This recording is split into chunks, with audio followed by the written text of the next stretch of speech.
हरे कृष्णा कृष्णा कृष्णा हरे हरे, हरे राम राम राम हरे हरे। हरे कृष्णा माता जी। हरे कृष्णा जी माता जी। तो लेकिन हम थोड़ा बहुत चर्चा किए थे जगन्नाथ में। तो आप कल का जो हमारा रथ यात्रा का या आप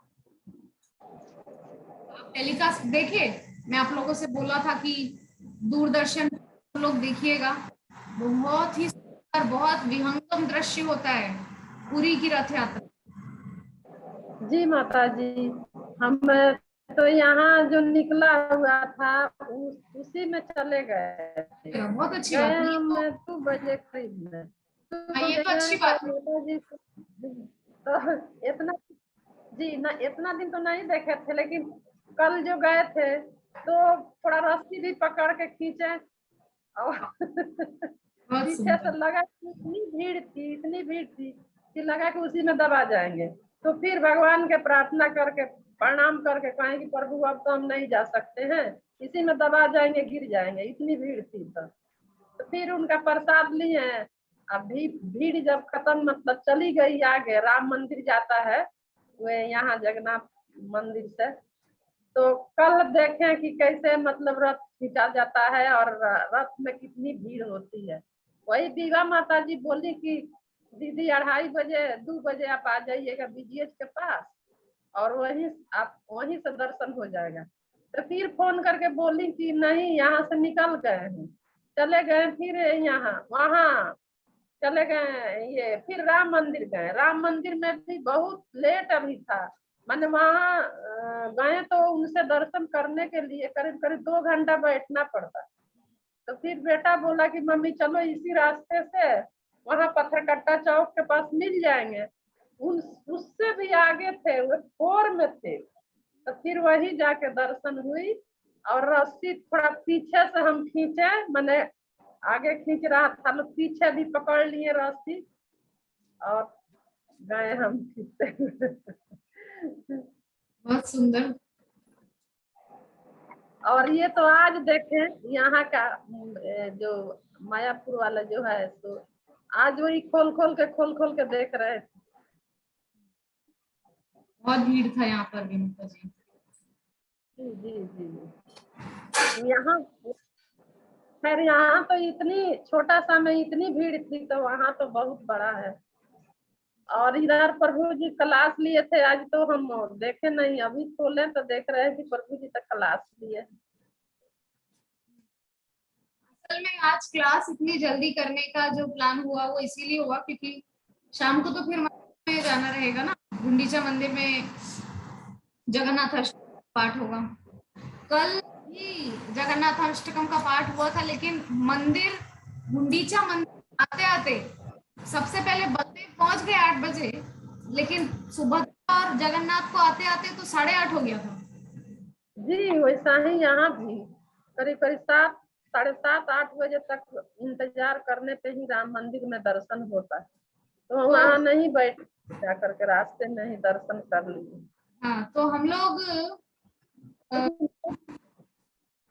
तो आगे चल रहे बहुत थे ना, अच्छा लग रहा था जैसे माता जी, बहुत अच्छा। बलदेव का रथ, ठीक है, भगवान बलदेव का रथ था और उसके पीछे जो मतलब सुभद्रा महारानी का रथ होता है। सुभद्रा महारानी के आगे अलग गाने वाले होते हैं, नाचने वाले होते हैं, जनता होती है, खींचने वाले होते हैं।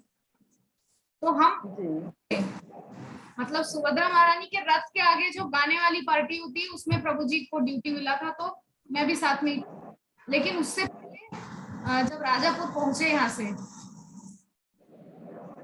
सब रेडी था, थोड़ा सा कुछ उद्बोधन होना था, बोलना था कुछ लोगों को, कुछ मंत्री लोग जो आए थे, एसीपी जो आए थे, वो लोग अपना अपना उद्बोधन दे रहे थे, तो वो सब था। उसके पश्चात वहां पे थोड़ा आरती भोग लगना ये सब हुआ। और सबसे पहले सुदर्शन जाते हैं, सबसे पहले, ठीक है, रथ यात्रा में सबसे पहले सुदर्शन रहते हैं। और अच्छा एक चीज और, सुदर्शन आप लोगों ने देखा होगा एक छड़ी के रूप में, काठ की छड़ी होती है। हाँ, सुदर्शन चक्र होता है गोल, लेकिन जगन्नाथ भगवान के पास में जो सुदर्शन है वो ऐसे लंबा काठ के रूप में, लकड़ी के रूप में, छड़ी के रूप में है। उसके पीछे भी रहस्य, हम उस पर भी चर्चा करेंगे। और भी बहुत सारे सारे सुंदर सुंदर तथ्य हैं, फैक्ट्स हैं, रोचक कहानियां हैं, किस्से हैं भक्तों के जीवन के, उन सब पे हम चर्चा करेंगे।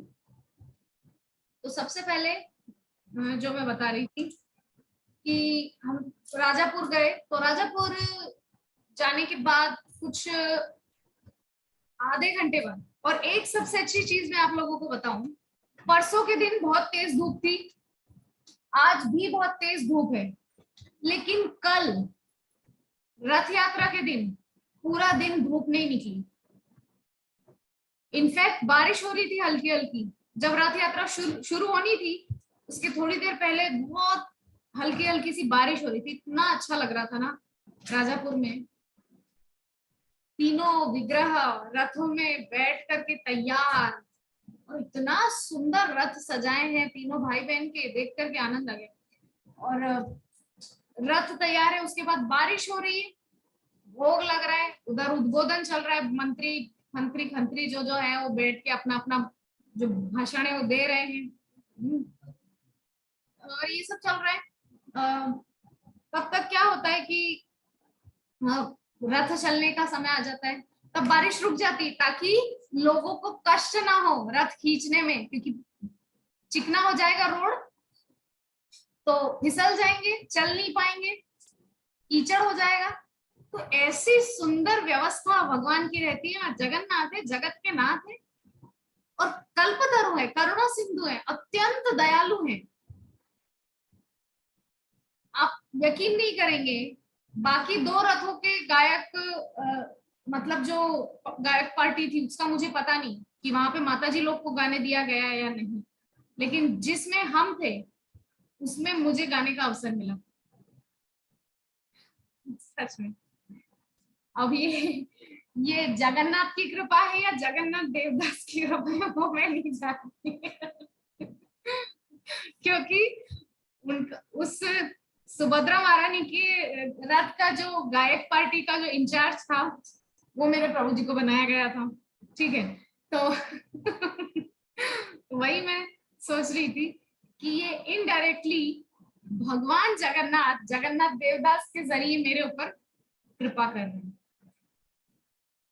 हाँ, तो इस तरह से ये सब हुआ।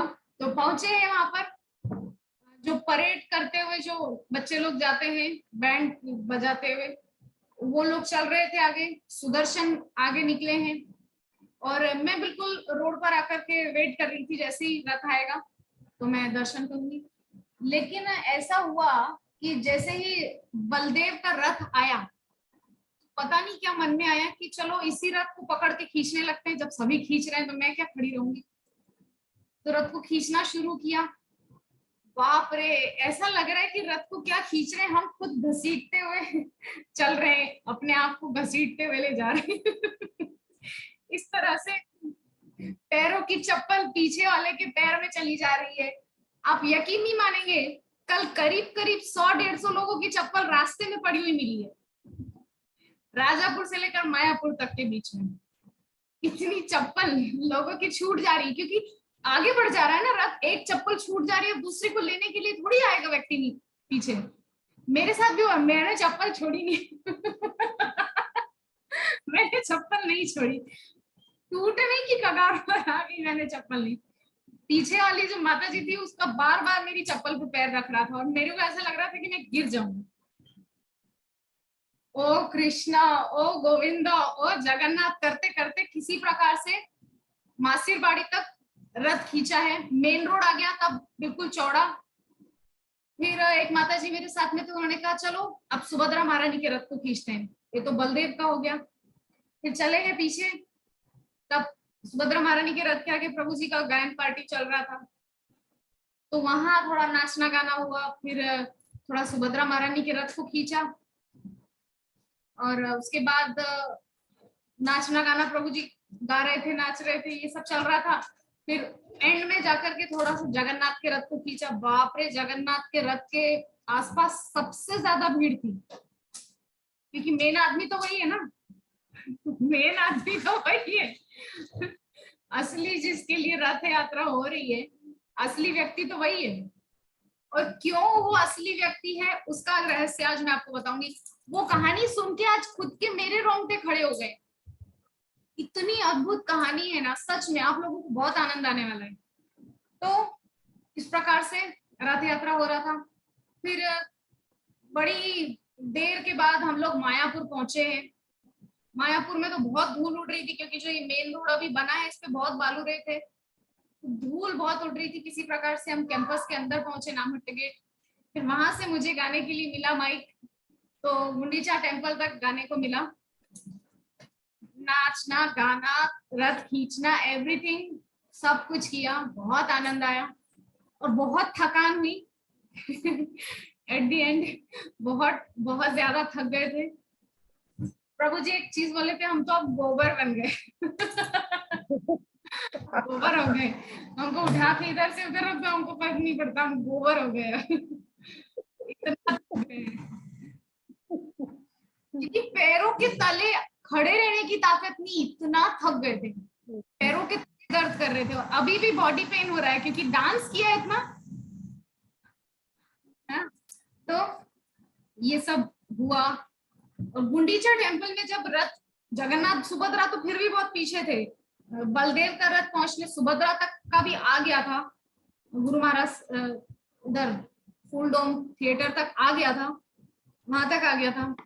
फिर हमने सोचा कि बस अब तो खड़े रहने की भी ताकत नहीं है, जगन्नाथाष्टकम तो क्या गाएंगे, इसलिए हम लोग घर आ गए।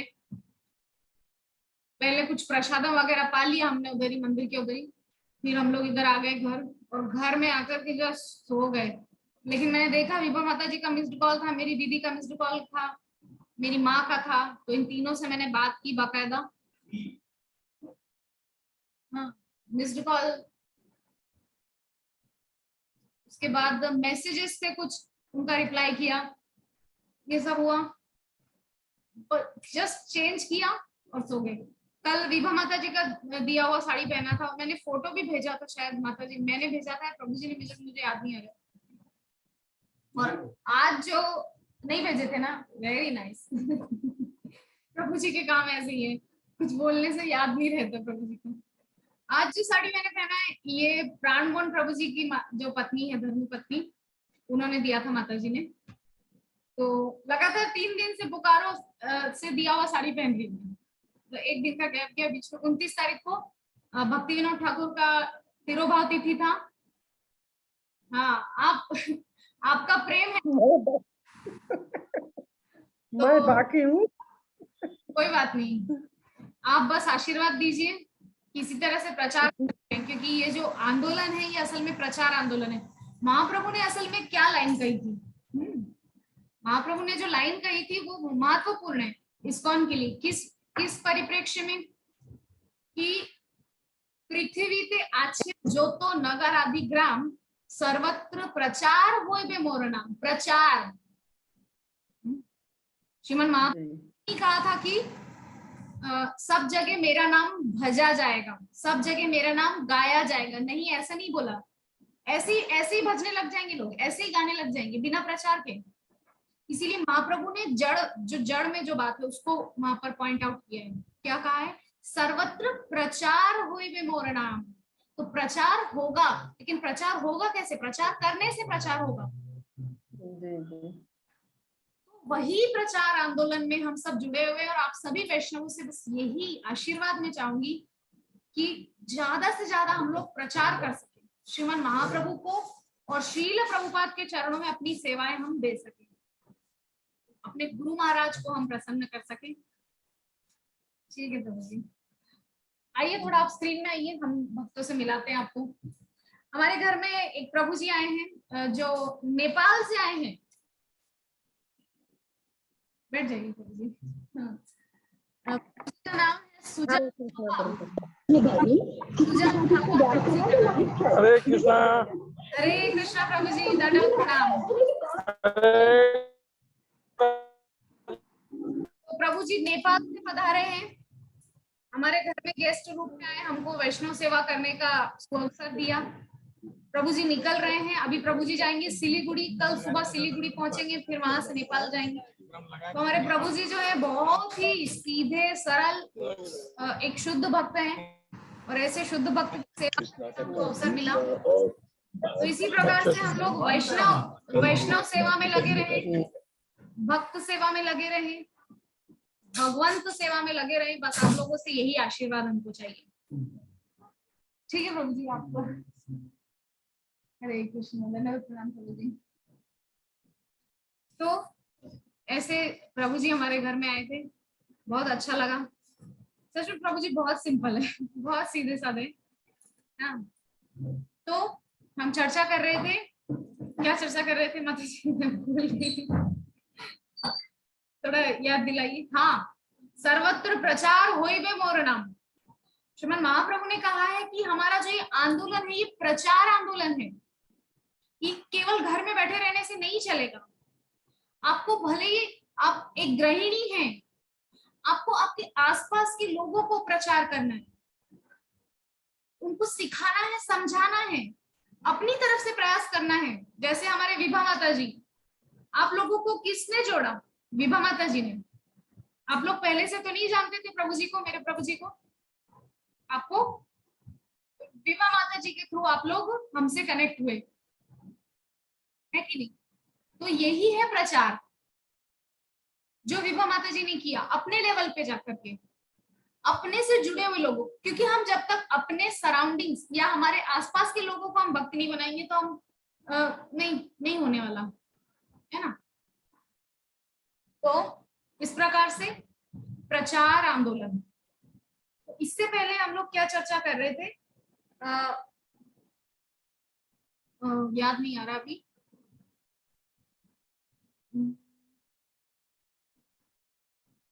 इससे पहले में हम क्या चर्चा कर रहे थे? अद्भुत लीला, रथ यात्रा का अद्भुत लीला। हाँ, रथ यात्रा, जगन्नाथपुरी रहस्य इत्यादि, इस सब पे हम चर्चा करने जा रहे हैं। तो सबसे पहले हम आज सुबह सबसे पहले प्रभु जी का क्लास किसने सुना है, मुझे ये बताइए। आज प्रभु जी का जो क्लास वो किसने सुना? नहीं सुने हैं? नहीं। अच्छा, प्राण मोहन प्रभु जी आप सुने हैं? आज प्रभु जी का जो क्लास हुआ सुबह 8 बजे मायापुर टीवी हिंदी में। हरे कृष्णा।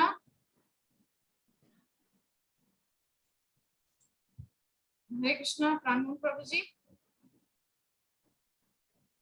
आप सुन पा रहे हैं?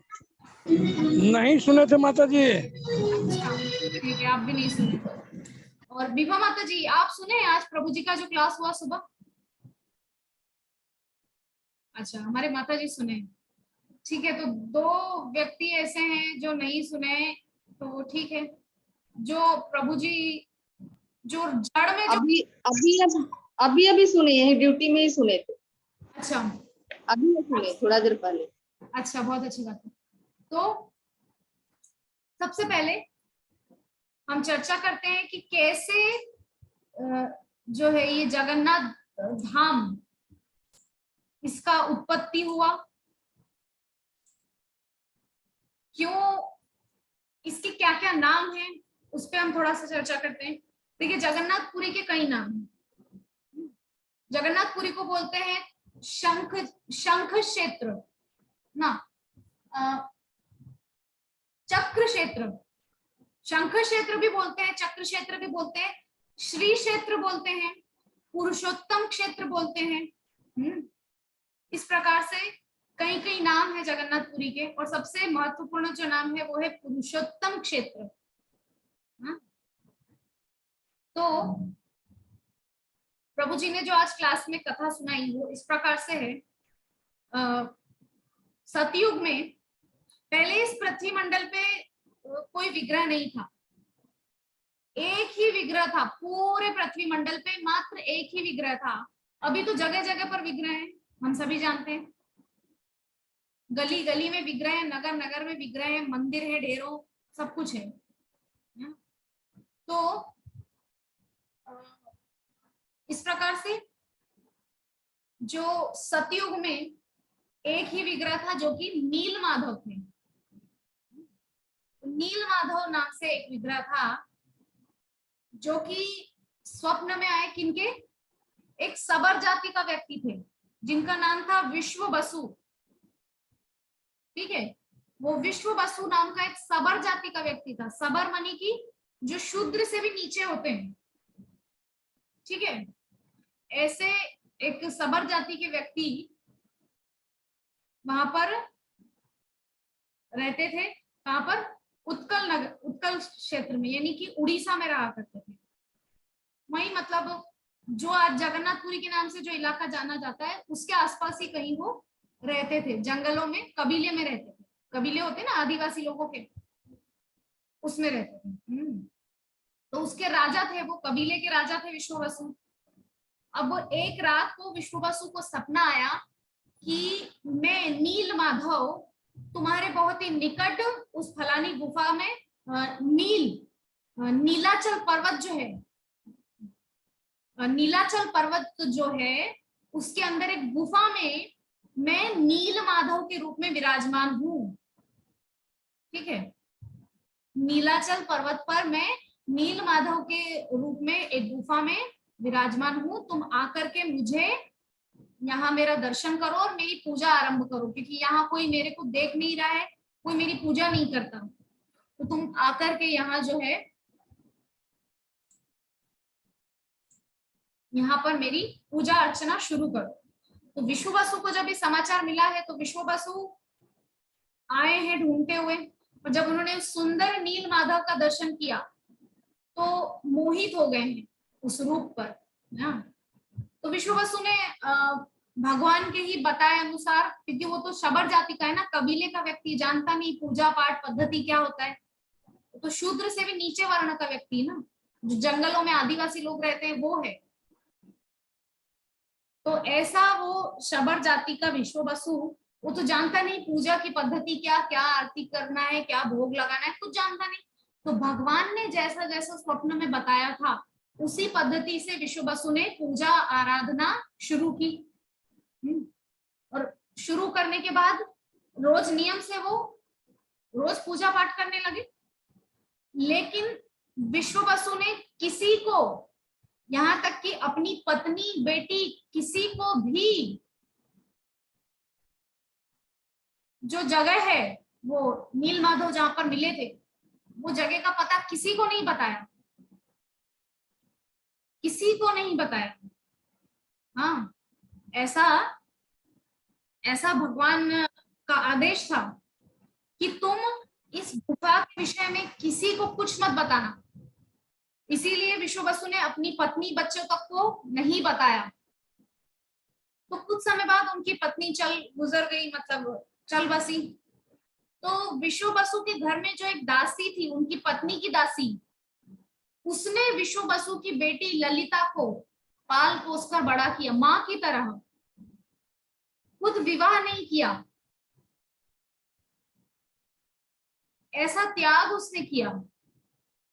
हाँ, तो विश्व बसु की बेटी को पालने पोसने वाली वो जो उसकी माँ की दासी थी, उनके घर में जो दासी थी, उसके खुद के जीवन में एक बार ऐसा मोड़ आया था कि वो विवाह कर ले, लेकिन उस छोटी सी बच्ची ललिता को छोड़ करके उसका मन नहीं हुआ कि मैं विवाह करूं। इसीलिए वो सब सारा जीवन ब्रह्मचारिणी रह करके ब्रह्मचारिणी रह करके उसने सारा जीवन उस छोटी सी लड़की को पाल पोस करके बड़ा किया, विश्ववसु की लड़की को, बेटी को। तो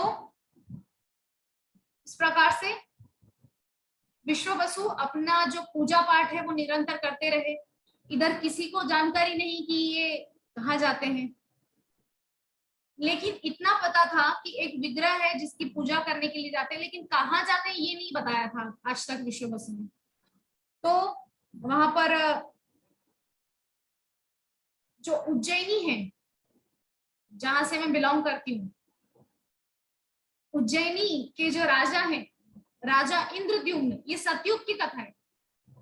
तो उस अवंती नगर के, अवंतीपुर के जो राजा थे इंद्रद्युम्न, राजा इंद्रद्युम्न को भगवान ने स्वप्न में दर्शन दे करके कहा कि नीलाचल पर्वत पे मेरा जो विग्रह है नील माधव के रूप में वहां पर उपस्थित है, तो तुम जाकर के वहां पर उस विग्रह को वहां से निकाल करके उसका एक सुंदर मंदिर स्थापन करो और इत्यादि जो कुछ भी ये सब आदेश भगवान ने स्वप्न में दिए। तो इंद्रद्युम्न राजा ने अपने जो मंत्री है विद्यापति को भेजा है कि आप जाइए और जा करके वो जो नील माधव का विग्रह है उसकी खोज खबर निकालिए कि वो कहाँ है, असल में कौन सी जगह पर वो विराजमान है, ये आप जाकर के कंफर्म कीजिए कौन सी वो जगह है जहां पर वो अभी है नील माधव। तो अब विद्यापति आए हैं। इधर जो ललिता है, जो सबर जाति के जो विश्ववसु है उनकी लड़की, वो बड़ी हो चुकी है ललिता। तो इधर से विद्यापति निकले, शादीशुदा हैं। विद्यापति आए हैं ढूंढने के लिए नील माधव को, लेकिन ऐसे ही तो क्या ढूंढ पाएंगे, ऐसे ही तो इतना सरल नहीं। तो विद्यापति ने वो असल में एक दिन क्या हुआ, नौका से वो ढूंढ रहे थे नील माधव को, ढूंढने की चेष्टा कर रहे थे। तो नील माधव को ढूंढने में क्या हुआ कि उनकी नौका बीच में ही डूब गई और वो वहां पर बचाओ बचाओ करके चिल्ला रहे हैं। और इधर ललिता जो है अपनी सखियों के साथ वहां पर स्नान कर रही थी। तो ललिता स्नान कर रही थी, उसने देखा कि एक व्यक्ति डूबा जा रहा है, एक व्यक्ति डूबा जा रहा है। तो डूबते हुए उस व्यक्ति को बचाया है ललिता ने, अपनी सखियों के साथ मिलकर के बचाया। अब वहां पर ललिता जो है वो मुख्य रूप से बचाने का काम कर रही है। तो ललिता के शरीर का स्पर्श विद्यापति ने कर लिया था, भले ही वो बेहोश है, अभी ठीक से होश में नहीं है, भीग गया था बहुत ज्यादा और डूब जा रहे थे, इसीलिए विद्यापति को बचा कर लाई। तो अब समस्या ये खड़ी हो गई कि ललिता बोल रही है अपनी सखियों से कि तो अब मैंने तो इनका स्पर्श कर लिया, अब तो इनको मेरे साथ विवाह करना चाहिए। ये बात आकर के ललिता ने अपने घर में अपनी जो वो माँ थी, पालने वाली माँ, उसको बताया। वो माँ ने जाकर के जो महाराज है, जो कबीले के राजा, वो विश्ववसु, उनको बताया, सबको पता चल गया कबीले में। अब ये तो खबर आग की तरह फैल गई कि एक व्यक्ति है जिसने हमारे राजा की कन्या का स्पर्श किया है, उसको अब विवाह करना पड़ेगा ललिता से, अगर नहीं करता है तो मृत्युदंड मिलेगा। तो अब वो तो मान नहीं रहा क्योंकि वो तो शादीशुदा है, पहले ही मैंने आप लोग को बता दिया कि विश्ववसु तो विद्यापति तो शादीशुदा है, वो तो सिर्फ अपने राजा के आदेश पर यहाँ पर नील माधव को ढूंढने के लिए आए हैं। तो अब विद्यापति की जो मृत्युदंड का जो दिन निश्चित हुआ था वो आ गया। अब उनको मृत्युदंड देने की वहां पर तैयारियां चल रही है गांव में पूरी सब। हाँ, तो अब किसी प्रकार से ये जो नील माधव भगवान है ना, नील माधव भगवान उस समय एक छोटे से बालक कालिया के रूप में वहां पर सबको दर्शन देने लगे। कालिया, छोटा सा बालक कालिया, और यही नाम से जो पंडा लोग हैं जगन्नाथ को बुलाते हैं। एक कालिया, जगन्नाथपुरी में चिल्लाते हैं एक कालिया। ये जो तीनों के रथ है ना, सबसे पहले निकलते हैं बलदेव, फिर रथ निकलता है सुभद्रा का, फिर रथ आता है जगन्नाथ का। तो ये जो बलदेव है, इनसे तो पंडा लोग डरते हैं। जगन्नाथपुरी के जो पंडा है ना, वो बलदेव से डरते हैं, बड़े भाई है, अगर कुछ बोलेंगे तो एक हल मुसल मारेंगे, काम खत्म हो जाएगा। तो सुभद्रा तो लाडली बहन है, उसको कुछ बोलते नहीं पंडा लोग। लेकिन जगन्नाथ के प्रति जो जगन्नाथपुरी के लोगों का भाव है वो है मित्र भाव, सखा भाव है। पुरी के जो सब निवासी हैं जगन्नाथपुरी के, और मुख्य रूप से जो पंडा है, पंडा लोगों का जो भाव है जगन्नाथ भगवान के प्रति वो है सख्य भाव। तो जगन्नाथ जब रथ में आने में देरी करते हैं, रथ में बैठने में देरी करते हैं, रथ चलाने में देरी करते हैं जब जगन्नाथ, तो जगन्नाथ को पंडा लोग गाली भी देते हैं। एक कालिया सुनता नहीं है, बहुत मारेंगे तेरे को, ऐसे बोलते हैं। ठीक है, सोचिए आप, पंडा लोगों को ये सामर्थ्य, हम नहीं बोल सकते भगवान को ऐसे, चल नहीं तो बहुत मारेंगे। इसीलिए वो जो पंडा है जगन्नाथपुरी के, आपको देखने पे ऐसा लग सकता है कि ये कैसे पंडा है, मुंह में पान चल रहा है और ऐसे है। लेकिन आप सोचिए ब्रजवासियों के विषय में क्या कहा जाता है, हेलंत बोला वचनंत गारी। ब्रजवासी कैसे दूसरों को आवाज कैसे देते हैं, ए इधर आ, कहाँ जा रहा है, चिल्ला के बात करते हैं। हेलंत बोला वचनंत गारी, बात बात में गाली देते हैं ब्रजवासी। इसी प्रकार से जो पंडा है जगन्नाथपुरी के, जब जगन्नाथ भगवान देरी करते हैं, सब में रथ चलने में बहुत देरी होती है, मालूम है, बलदेव का रथ निकल जाता है, सुभद्रा का रथ निकल जाता है, लेकिन जगन्नाथ जी का रथ निकलने में बहुत देर हो जाती है, बहुत देर से आते हैं और बहुत देर करते हैं, रथ चलने में बहुत देरी होती है उनके। आपको ऐसा लगेगा कि दूसरे लोग देरी कर रहे हैं, नहीं, वो जगन्नाथ भगवान देरी करवाते हैं, उनको देरी करना पसंद है, क्योंकि उनको गाली सुननी होती है पंडाओं की। हाँ, क्योंकि भक्तों की गाली सुनना भी भगवान को तो वेद के वाक्यों से ज्यादा अच्छा लगता है। आप भगवान के सामने वेद स्तुति मत करो, आप प्रेममय संबंध जोड़ के उनको गाली दोगे तो वो गाली उनको ज्यादा अच्छी लगेगी वेद के वाक्यों से भी। गुजरात के हमारे बहुत बड़े भक्त, भगवान के लाडले भक्त श्री नरसिंह मेहता जी, नरसिंह मेहता जी की बेटी के घर जब बेटी हुई तो मामेरा भरना पड़ता है। हमारे इधर मध्य प्रदेश में भी उसको बोला जाता है मामेरा भरना होता है, मतलब मामा के घर से जो यानी कि मान लीजिए मेरे पिताजी हैं और मेरी दीदी है, मेरी दीदी की एक बेटी है, तो जब मेरी दीदी की बेटी की शादी होगी तो मेरे पिताजी लाएंगे मामेरा। हाँ, तो वो किसको दिया जाएगा, वो बेटी को भी दिया जाएगा, नाती को भी जाएगा, ससुराल को भी जाएगा, सबके लिए आएगा वो मामेरा। तो इस प्रकार से मामेरा भरा जाता है। राइट, लाइट चली गई।